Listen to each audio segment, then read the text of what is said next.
Today on the show, we're going to be starting a brand new bi-monthly series called Persona News. I'm going to be giving you information on the brand new upcoming Persona games, which include Persona Q, Persona Dancing All Night, Persona 5, and Persona Ultimax Ultra Suplex Hold.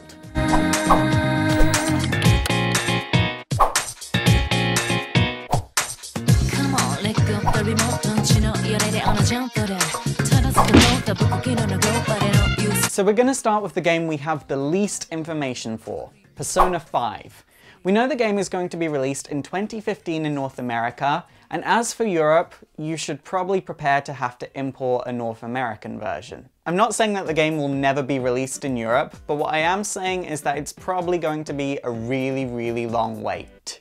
I know 2015 seems like a really long time, but it's only a year away, and at least it's not like a Final Fantasy Type 0 situation where there was no English version at all. Now, we don't know the explicit details of Persona 5's story yet, but we do have a quote to go off of, and quotes are fun. This is a quote from the Persona series producer.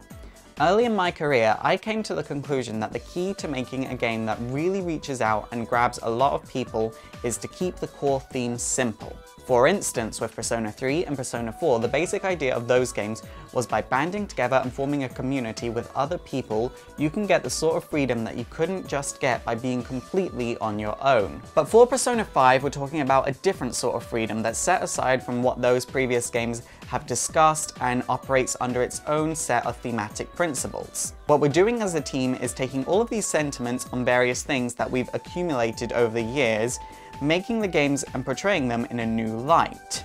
The part that's straightforward about all of this then is less the raw theme itself so much as how we go about portraying it in the game. So what we can assume is where Persona 3 and Persona 4 were all about teaming up with people and trying to find freedom that way, it's all about becoming self-aware to what's around you and what's in yourself and trying to discover yourself. However, it has been said that while this game will be different in themes and artistry, Persona 3 and Persona 4 fans will feel right at home. So I think a lot of the core gameplay elements will be returning. Now we're on to Persona 4 Dancing All Night, which is going to be released in 2015 for the US and Canada, and for Europe it's going to be released eventually. So what we know about this game is not much. But how much do you really need to know about a dancing game? Dingo are actually working with Atlus on this game, which is fantastic because Dingo did Project Diva, and Project Diva was flawless. Now, I believe the entire Persona 4 cast are playable in this game. However, I could be wrong in that. But what I do know for sure is that some of the songs from Persona 4 will be playable in this game, but there will be a lot of original compositions. There is one final thing about this game that I find very questionable. It's single player.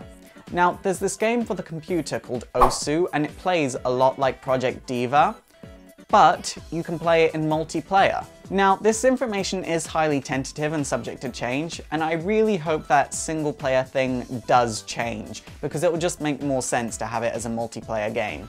Now we're on to Persona 4 Ultimax Ultra Suplex Hold, which is going to be released in 2014 for US and Canada, and for Europe, you must be joking, right?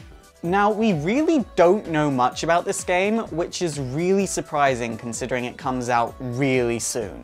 Now, what excites me most about this game is that whereas Persona 4 Arena had the yellow and orange coloration of Persona 4, this one is going to be blue and green, which means it's modeled after Persona 3. That might mean that this Arena game takes on a much darker approach, and as such, the ending might be sad. You know, with Persona 4 the game and Persona 4 Arena, both endings were kind of light-hearted. You were kind of like, yay, Labris, I'm so happy for you.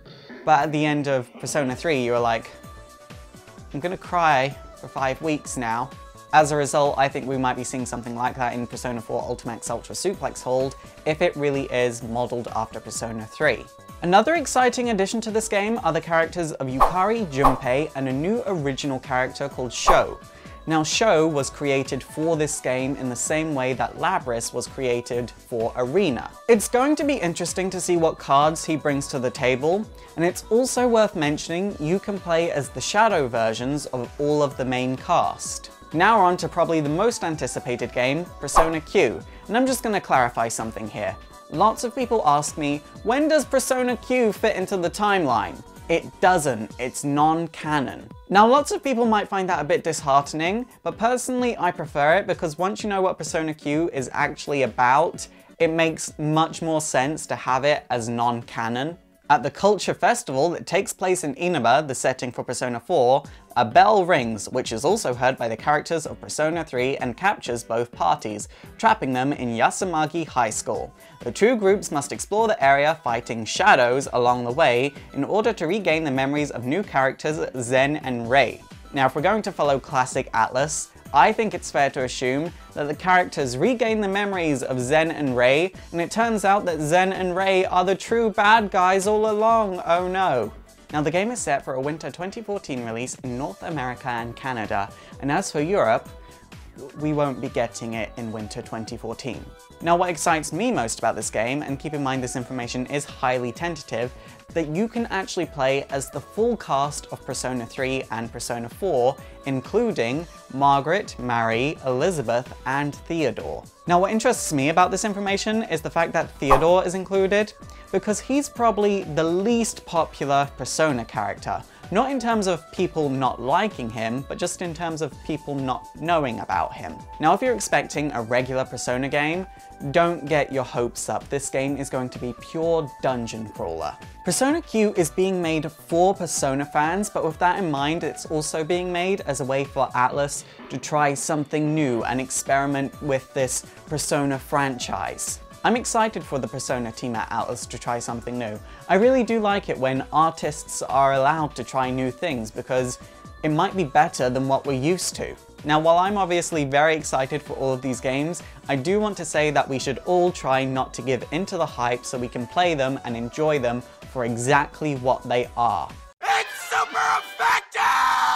Okay guys, that is it for today. Please let me know in the comments down below which game you are the most excited for. And also don't forget to thumbs up and subscribe if you want to see more Persona news, and also don't forget to follow me on Twitter and like me on Facebook. My name is Faust, this has been Persona News, and it is super effective.